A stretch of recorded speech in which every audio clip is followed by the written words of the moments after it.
오늘은 어버이 주일입니다. 대광의 모든 어버이 분들에게 하나님의 평강이 가득하기를 축원합니다. 이 시간에는요, 어버이 주일을 맞이하여서 너무나도 중요한, 하지만 이야기 나누기를 꺼려하는 주제 한 가지를 다루어 보려고 합니다. 바로 죽음이라는 주제입니다. 저희 가정은 올해 1월에 제 장인 어른께서 소천을 하셔서 장례식을 치루었습니다. 성도님들의 따뜻한 위로와 하나님의 은혜로 장례식을 잘 마칠 수 있었는데요. 그러나 아쉬운 점이 있었던 것도 사실입니다. 저의 이런 경험은 이 문제에 대해서 성도들을 도와주라는 하나님의 음성처럼 느껴졌습니다. 우리 성도님들이, 특별히 어르신들께서 하나님께 부름받을 날을 잘 준비하도록 도와야겠다는 마음을 먹었고, 오늘 이렇게 말씀을 나눕니다. 제가 장례식을 치르면서 가장 아쉬웠던 점은요, 하나님께서 이미 여러 가지 사인을 주셨는데 아버님의 마지막을 미리 준비하지 못했다는 점입니다. 장인께서는 구정 명절 마지막 날인 1월 30일에 소천을 하셨는데요. 비록 몸이 아파 누워 계시긴 했지만 그 전날까지 찬양도 여러 번 부르셨고 손주 손녀들에게 세뱃돈도 주셨고 제 손을 잡고 30분 이상 쉬지 않고 말씀도 하셨습니다. 그리고 나서 그 다음 날 소천하셨어요. 저희들에게는 이 상황이 너무나도 황망하고 당황스러웠습니다. 그 순간 한 번에 많은 일들을 직면해야만 했습니다. 아버님의 임종은 한마디로 갑작스러웠습니다. 하지만 나중에 곰곰이 생각해 보니 하나님께서는 이미 충분한 사인과 준비할 시간을 주셨다는 것을 깨달았어요. 여러분, 이 부분이 죽음을 준비하는 데 있어서 정말 너무나도 중요합니다. 어떤 죽음의 경우에는 전혀 예상치 못한 방식으로 다가올 수가 있죠. 예를 들면 갑작스러운 사고가 그렇습니다. 불의의 사고는 그 누구도 예상할 수 없기에 미리 준비하거나 대비할 수가 없어요. 그러나 그 밖에 대부분의 죽음은 이미 어느 정도 예견이 되어 있습니다. 오늘 본문 히브리서 같이 한번 읽어볼까요? 9장 27절 시작. 한번 죽는 것은 사람에게 정해진 것이요 그 후에는 심판이 있으리니. 한번 죽는 것은 사람에게 정해진 것이요. 여러분, 인간에게 있어서 죽음은 필연적인 것입니다. 이 땅에 태어난 모든 사람은요, 반드시 죽습니다. 아무리 돈이 많아도, 아무리 강력한 권력을 가지고 있을지라도 죽음은 피할 수가 없습니다. 여러분, 천하를 제패한 알렉산더 대왕이 몇 살에 죽었는지 아십니까? 33살이에요.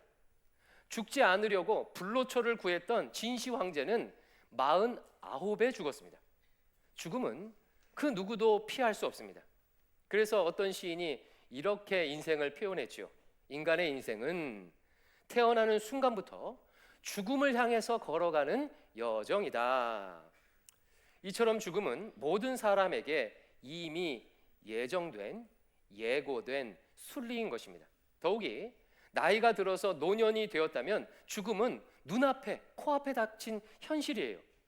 시편 90편 10절 이 말씀도 같이 읽어볼까요? 시작. 우리의 연수가 70이요 강건하면 80이라도 그 연수의 자랑은 수고와 슬픔뿐이요 신속히 가니 우리가 날아가나이다. 이 말씀은 우리의 수명이 길어야 80살 정도 된다고 말하죠. 물론 지금은 의료기술의 발달로 90세 이상 사는 경우도 많이 있지만 그마저도 신속하게 지나간다는 것은 부정할 수 없는 사실이에요. 그러므로 내 나이가 70이 넘고 80이 넘었다는 것은 무슨 의미이겠습니까? 조심스럽지만요, 이제는 언제 죽음을 맞이해도 이상할 것이 없다는 뜻이겠죠. 더욱이 육신에 심각한 질병이 있다면 이것은요, 먹구름이 끼면 곧 비가 내린다는 것을 알 수 있는 것과 같은 분명한 사인이에요. 저희 가정이 그랬습니다. 장인어른은 오랜 기간 알츠하이머를 앓으셨고 소천하셨을 때 연세가 80세, 만 79세셨어요. 인간적으로는 부인하고 싶지만 언제 부르심을 받아도 갑작스럽지 않은 그런 상황이었습니다. 그런데 저희들에게는, 가족들에게는 그 상황이 갑작스러웠어요. 준비가 되어 있지 않다 보니까 갑작스럽지 않은 상황인데 갑작스럽게 겪었습니다. 충분히 슬퍼할 겨를도 없이 짧은 시간에 많은 일들을 결정해야 하고 대응해야만 했습니다. 이것은 비단 저의 가정의 경우만이 아닌 것 같습니다. 많은 분들이 내 죽음을 어떻게 맞이해야 하는지, 어떻게 장례를 준비하는지가 대비가 되어 있지 않습니다. 그러다 보니까 나와 아무런 상관이 없는, 내 인생과 전혀 상관이 없는 상조회사에 나의 장래를 온전히 의지해야 하는 쓸쓸한 상황을 겪게 되는 것입니다. 이에 오늘은 어떻게 죽음을 준비해야 하는지를 좀 구체적으로 나누어 보겠습니다. 모두에게 해당되는 이야기겠지만 특별히 어르신 분들은 이 주제를 깊이 숙고해 보시고 스스로 좀 준비를 해 보시기를 부탁을 드립니다. 자녀들 입장에서는요, 부모의 장례를 미리 준비한다는 것은 정말 어렵고 조심스러운 일이에요. 특히 부모님께서 아프시기라도 하면요, 장례와 관련된 이야기를 꺼내기가 더 어렵습니다. 여러분 그렇지 않겠습니까? 때문에 나의 장례는 하나님 앞에서 내가 미리 준비하는 것이 가장 좋은 방법입니다. 어르신 본인이 준비를 하셔야 합니다. 이런 측면에서 신자는요, 조금도 주저할 이유가 없습니다. 여러분 질문 하나 드려보겠습니다. 신자에게서 있어서 죽음은 영원한 끝입니까? 아니면 또 다른 새로운 시작입니까? 또 다른 시작이죠. 고린도후서 5장 1절 말씀, 이 말씀도 같이 읽어볼까요? 시작. 만일 땅에 있는 우리의 장막집이 무너지면 하나님께서 지으신 집, 곧 손으로 지은 것이 아니오 하늘에 있는 영원한 집이 우리에게 있는 줄 아느니라. 아멘. 여기서 장막집이란 우리 육신에 대한 은유적인 표현입니다. 우리 육신이 죽음을 맞이하게 되면 그것과 비교할 수 없는 영원한 부활의 몸이 우리를 기다리고 있다는 거예요. 또 다른 영원한 삶이 기다리고 있다는 것입니다. 그런데 그 삶은요, 그냥 단순히 새로운 삶이 아닙니다. 요한계시록 21장 4절 말씀, 모든 눈물을 그 눈에서 닦아주시니 다시는 사망이 없고 애통하는 것이나 곡하는 것이나 아픈 것이 다시 있지 아니하리니 처음 것들이 다 지나갔음이니라. 아멘. 하나님 나라에서 맞이할 새로운 삶은 이 땅에서처럼 고통하고 갈등하고 괴로운 삶이 아닙니다. 참된 안식이 있는 삶입니다. 그러므로 부활을 믿는 신자에게 죽음은 결코 꺼려지거나 거부해야 할 일이 아닙니다. 사랑하는 성도 여러분, 내가 하나님의 자녀임을 믿으십니까? 죽음 이후에 영원한 안식이 기다리고 있다는 것을 믿으십니까? 그렇다면요, 부활 소망을 가지고 나의 마지막을 미리 준비하시기 바랍니다. 특히 주님께서 이미 여러 가지 사인을 주신 분이시라면, 나이가 많거나 몸이 많이 아픈 분이시라면요, 더욱 부활 소망을 가지고 준비할 수 있기를 바랍니다. 자, 그러면 한 걸음 더 나아가서 어떻게 준비하면 좋을지 생각해 보도록 하겠습니다. 작년에요, 우리 교회 여성기도회에서 죽음 전문가 분께서 오셔서 특강을 하신 적이 있어요. 어떻게 하면 아름다운 죽음을 맞이할 수 있는지 전문가 분이셨는데, 그분께서 그때 두 가지를 강조해 주셨습니다. 첫 번째는요, 잘 죽는 방법은 잘 사는 것이라고 하셨어요. 내가 살아있을 때 사랑하고 베풀고 나누는 삶을 살았던 사람은 죽음의 순간도 아름답다고 하셨습니다. 정말 중요한 통찰이지요. 죽음을 준비하는 최고의 방법은요, 살아있을 때 잘 사는 것입니다. 욕심 부리고 더 가지려고 하고 미워하고 갈등하는 분들은 죽음이 아름다울 수가 없겠죠. 잘 사는 것이 죽음을 준비하는 가장 좋은 방법입니다. 두 번째는요, 이렇게 얘기를 해주셨습니다. 구체적이고 실제적으로 준비하라고 말씀해 주셨어요. 많은 분들이 죽음에 대한 준비를 추상적으로 한대요. 그냥 어느 정도 일종의 소망 정도로만 갖고 있대요. 예를 들어서 어떻게 죽고 싶습니까? 묻는다면 자다가 죽고 싶습니다. 아프기 전에 죽고 싶습니다. 신자의 경우는요, 기도하다가 하나님의 부름 받고 싶습니다. 목사님 같은 경우는요, 강단에서 설교하다가 부름 받고 싶습니다. 이 정도 소망과 이 정도 죽음에 대한 계획을 가지고 있답니다. 근데 여러분 한번 생각해 보십시오. 이런 소망은요, 내가 어떻게 할 수 있는 부분이 아니지 않습니까? 자다가 죽을지, 아프기 전에 죽을지는요, 내가 결정할 수 있는 부분이 아니에요. 전적으로 하나님께 달려 있습니다.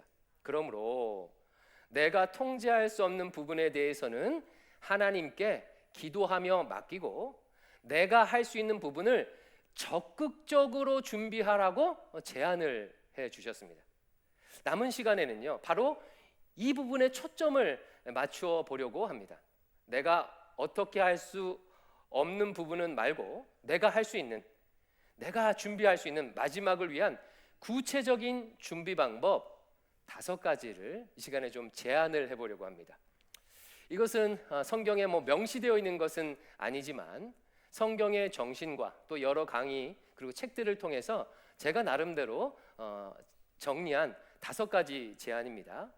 이 제안을 한번 참고하셔서 어떻게 죽음을 준비해야 할지 생각해 보시고 구체적으로 실천을 해보시기를 바랍니다. 첫 번째 준비 방법은요, 유언 편지를 미리 작성해 놓는 거예요.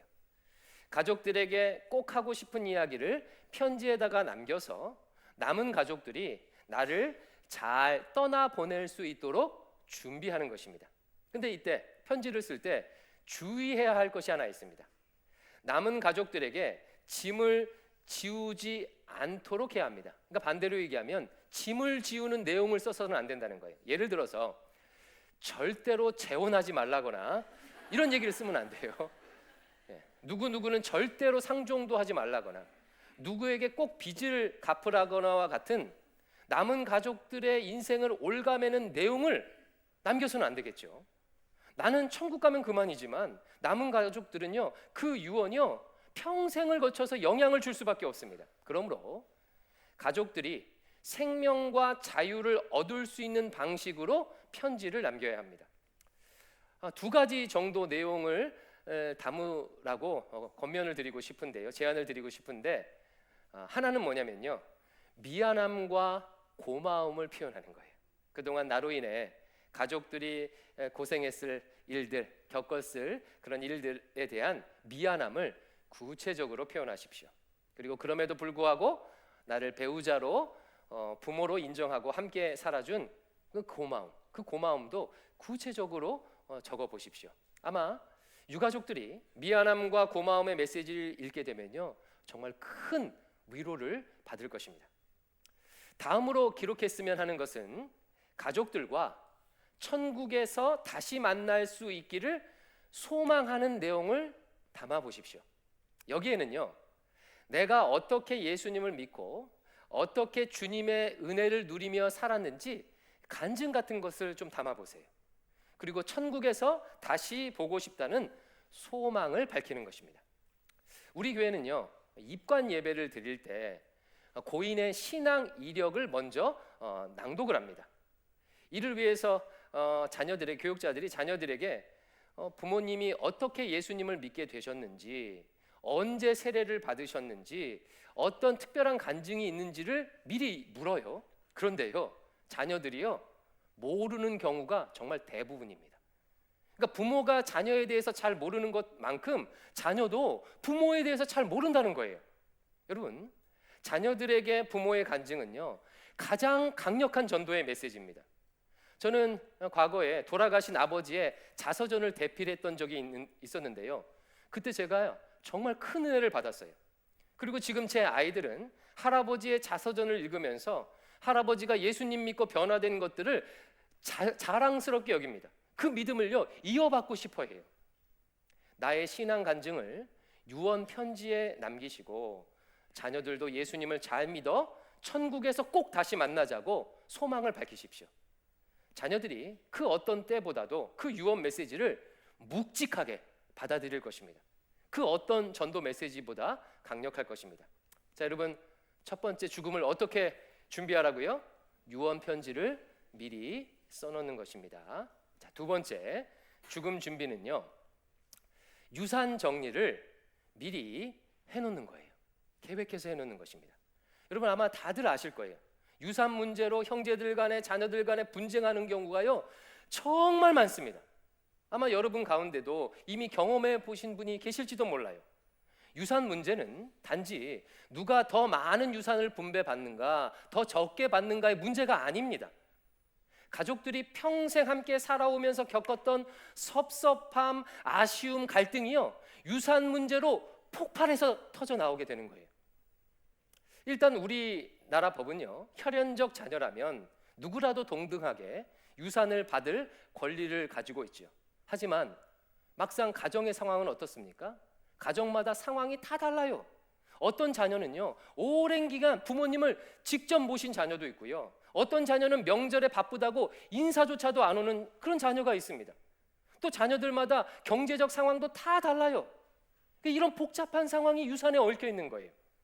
때문에 미리 부모님이 유산 문제를 정리해 놓지 않으면 사후에 큰 분쟁이 나는 경우가 부지기수입니다. 그러니 자녀들이 분쟁하지 않도록 유산에 대해서도 미리 계획을 하시고 유언으로 남겨 놓으시길 바랍니다. 어떻게 계획해야 하는지는 가족마다 상황이 다 다르기에 구체적으로 말할 수 없지만 한 가지 원칙만큼은 좀 반드시 지켰으면 좋겠어요.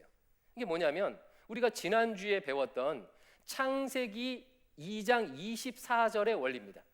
여러분 그거 기억하십니까? 남자가 부모를 떠나 자녀를 떠나보내는 원리예요. 성인 자녀를 떠나보내는 원리에는요 경제적인 것도 해당하죠. 그러니까 자녀들이 부모님의 유산을 기대하면서 경제적으로 독립하지 못하게 하면 안 된다는 거예요. 혹은 부모인 내가 유산을 빌미로 자녀들을 통제하려고 하면 안 된다는 거예요. 떠나보내지 않는 일을 하면 안 된다는 겁니다. 특별히 믿는 부모님들의 경우는 유산을 빌미로 자녀가 신앙을 가지도록 강제하려고 할 수가 있습니다. 예를 들어서 교회에 가면 이 유산을 상속하겠다 이런 식으로 할 수가 있는 거지요. 이게 결코 좋은 방법이 아닙니다. 그런 방법은 자녀가 교회에 한두 번 가게 만들 수는 있겠지만 사탄이 틈타기 쉽기 때문에 오히려 진정한 믿음, 참된 믿음을 가지게 하는데 방해가 될 수가 있습니다. 따라서 평상시에는요 자녀들이 될 수 있는 한 부모를 떠나 경제적으로 자립할 수 있도록 그렇게 자녀를 양육해야 되고요, 혹시 나중에 물려줄 것이 있거든 미리 계획해서 정해 놓으시기를 바랍니다. 예, 여러분들의 표정을 보니까 안심하는 표정이에요. 나는 물려줄 게 없다. 예. 두 번째 준비 방법은 유산이 있거든 미리 정하고 계획하라. 세 번째는요 연명치료에 대해서 미리 결정하여 준비하는 것입니다. 여러분 연명치료 뭔지 다 아시지요? 이 연명치료는요 회복 불가능한 환자를 질병을 치유하려는 회복시키려는 목적이 아니라 단지 생명을 연장시키는 데 초점을 맞추는 치료예요. 요즘은 의료기술의 발달로 위독한 환자도 상당 기간 연명치료가 가능하다고 합니다. 한국은요 지난 2018년도에 단순히 생명을 연장하기만 하는 무의미한 치료를 환자가 거부할 수 있도록 하는 연명의료 결정법을 2018년부터 시행하고 있습니다. 그러니까 연명치료에 해당하는지 안 하는지는 의사가 결정할 수 있겠지요. 그리고 그 수용 여부에 대해서는 환자 본인이나 가족 2명 이상의 동의에 의해서 결정을 한다고 합니다. 그럼 한번 생각을 해보세요. 연명치료 상황이 되면 환자가 스스로 결정할 수 있겠습니까? 없겠습니까? 없겠죠. 이미 의식이 없는 상태예요. 불가능합니다. 결국 자녀나 배우자가 결정을 해야 하는데 이 결정은 정말 쉽지가 않습니다. 만약에 연명치료를 하겠다고 결정하게 되면 그 무거운 짐을 안고 오랜 기간 버티며 살아야 해요. 반대로 연명치료 중단을 결정하게 되면 부모에게 죄를 짓거나 하나님께서 치료해 주실 수도 있는데 믿음 없는 결정을 하는 것 같은 죄책감을 가질 수도 있습니다. 제가요 그런 과정을 겪었어요. 12년 전에 제 아버지께서 다발성 뇌출혈로 쓰러지셨습니다. 의사 선생님께서 수술해도 성공할 확률이 거의 없습니다. 성공해도 평생 의식 없이 침대에 누워 있어야만 됩니다 라고 하셨어요. 그러면서 이러는 거예요. 그래도 한번 수술을 해보시겠습니까? 주변에 있던 친척들은요 어찌 될지 모르니까 수술이나 한번 해보자고 말씀을 하셨어요. 하지만 저와 어머니는요 수술을 거부했습니다. 짧은 순간이었지만 쉽지 않은 결정이었어요. 정말 쉽지 않은 결정이었습니다. 당시 제 아버지의 나이는요 64밖에 안 되셨어요. 얼마 전에는 위암 말기를 극복하는 하나님이 치료해 주시는 기적도 한번 경험하셨어요. 이런 상황에서 수술을 거부하는 것은요 자녀된 입장에서 정말로 배우자 입장에서 쉬운 결정이 아닙니다. 그러므로 이 어려운 결정을 가족들이 하지 않도록 내가 미리 결정을 해 놓아야 합니다. 우리나라는 사전 연명 의료 의향서를 보건복지부에 미리 등록해 놓을 수 있는 제도가 있습니다. 이게 뭐냐면요 만약 내가 연명 치료받을 상황이 되면 나는 받지 않겠다라고 미리 등록을 해 놓는 거예요. 물론 나중에 이것을 바꿀 수도 있습니다. 그러니까 가족들에게 결정의 책임을 지우지 않아도 되는 그런 제도가 있습니다. 사랑하는 성도 여러분, 우리는 생과 사가 하나님께 달려 있다고 믿는 신자들입니다. 그러므로 하나님께서 나를 하나님의 품으로 부르시는 분명한 그런 상황이 되면 그것을 순리로 받아들이는 것 또한 믿음의 결단이라고 생각합니다. 가족들에게 무거운 짐을 주어주지 않도록 연명 치료 여부를 미리 결정하여 등록해 놓으시기를 제안합니다. 네 번째로 나의 장례식 방식 또한 미리 준비하시기를 바랍니다. 간혹 장례와 관련하여 이런 일이 발생하기도 해요. 소천하신 분이 우리 교회 성도님이신데 자녀들이 한 명도 교회를 안 다니는 거예요. 예수님을 안 믿는 거예요. 그러다 보니까 장례식이 났는데 장례 예배조차도 드리지 못하는 경우가 간혹 있습니다.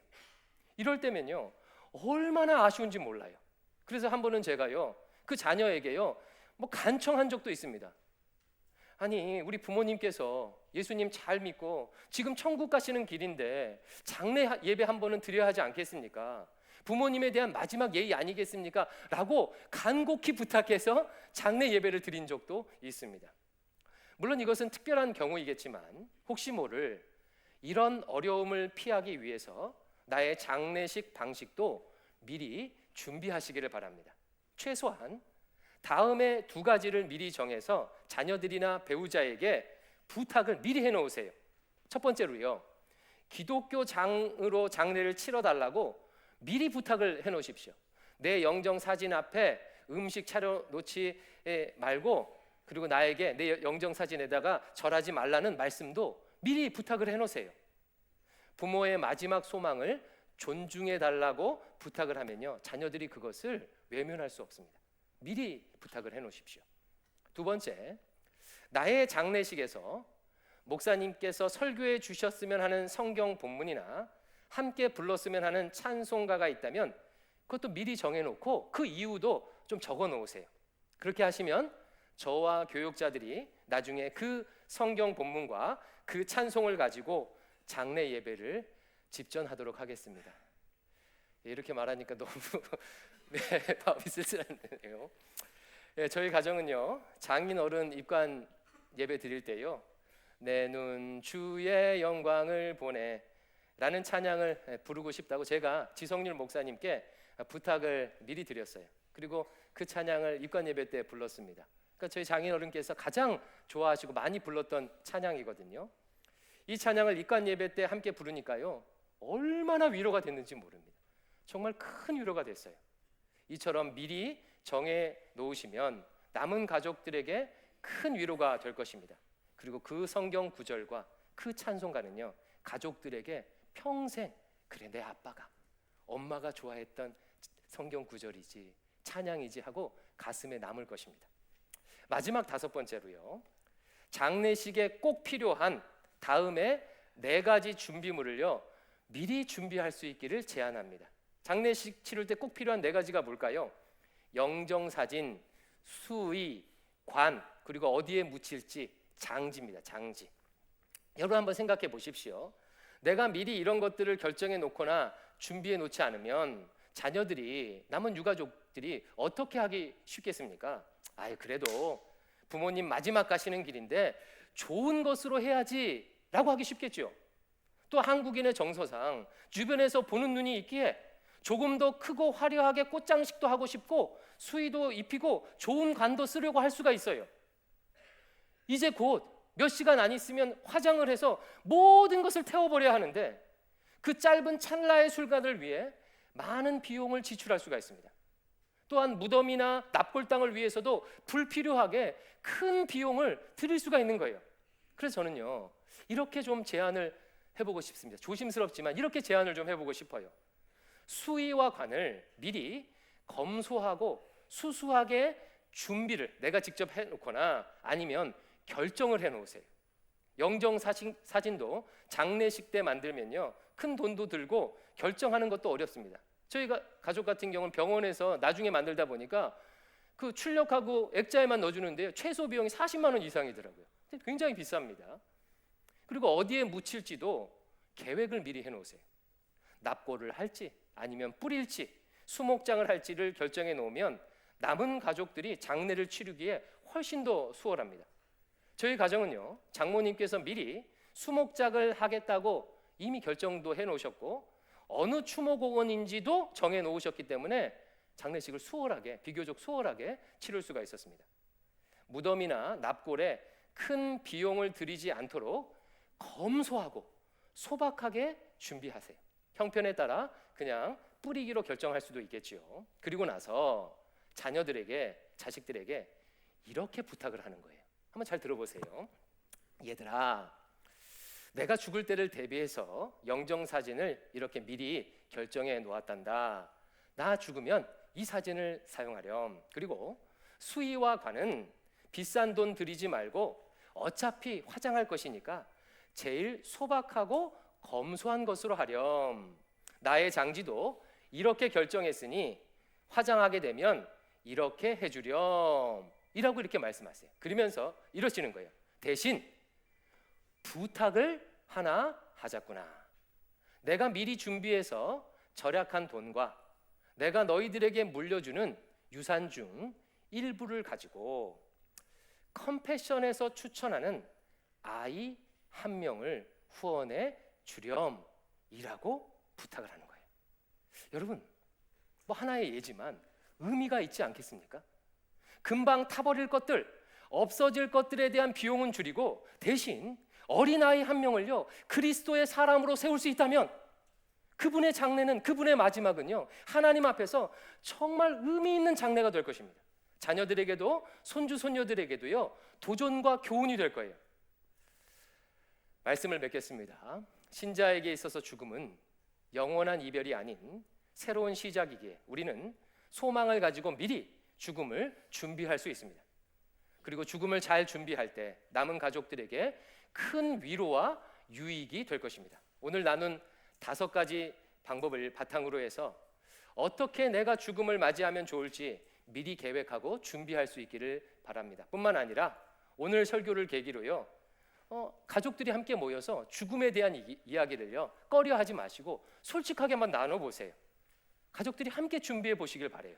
그래서 우리 대광의 성도들 모두 아름다운 인생의 마침표를 찍을 수 있기를 주의 이름으로 축원합니다. 아멘. 우리 같이 함께 찬송가 491장 찬양하겠는데 이 찬양은 저 높은 곳을 향하여 라는 찬양입니다. 영원한 천국, 주님의 품을 소망하면서 하는 찬양이거든요. 여러분 한번 생각해 보십시오. 예수님 품에 안기면 얼마나 좋겠습니까? 부활체를 입으면 천국에 가면 얼마나 좋겠습니까? 우리 이 소망을 담아서 함께 1, 2, 3, 5절을 찬양하겠습니다.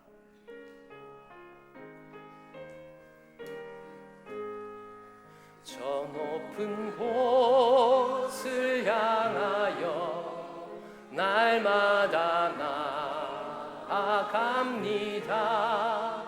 내 뜻 정성 모아서 날마다 기도합니다. 내 주여 내 맘 붙드사 그곳에 있게 하소서. 그곳은 빛과 사랑이 언제나 넘치옵니다. 괴로움과 죄가 있는 곳 나 비록 여기 살아도 빛나고 높은 저곳을 날마다 바라봅니다.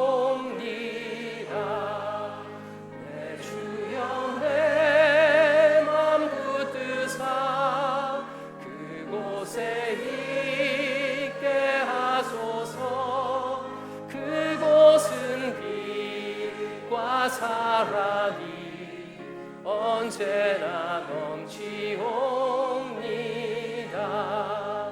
의심의 한계 거치고 근심의 구름 없는 곳 기쁘고 참된 평화가 거기만 있사옵니다.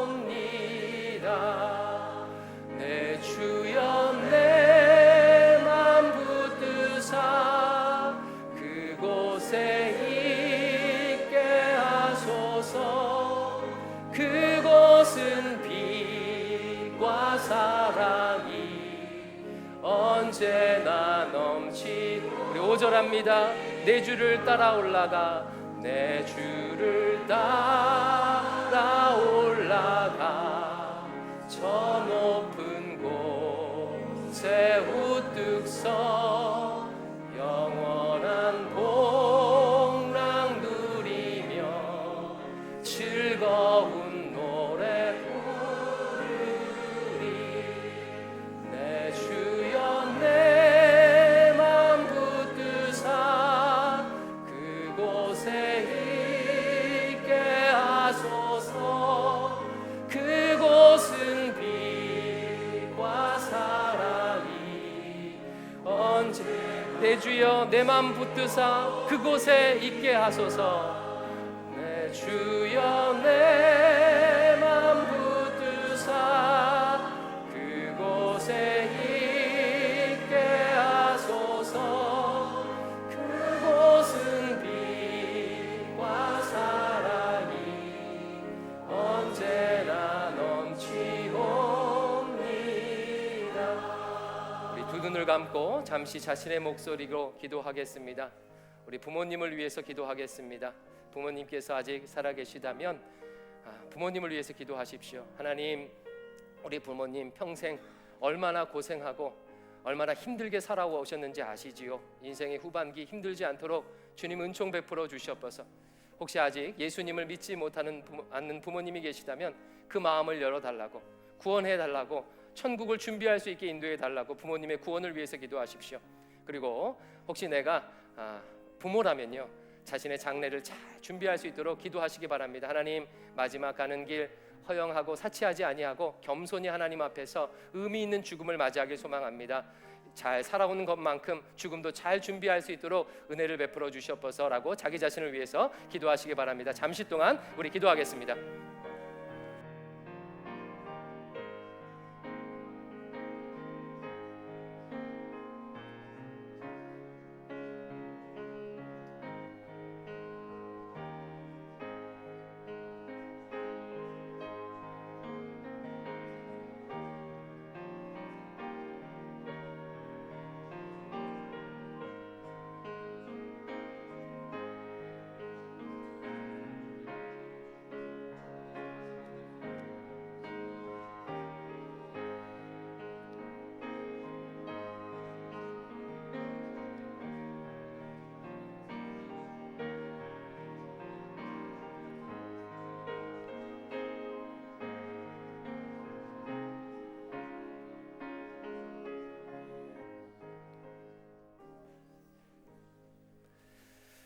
이 모든 말씀 우리 구주 예수님 이름으로 기도드리옵나이다. 아멘.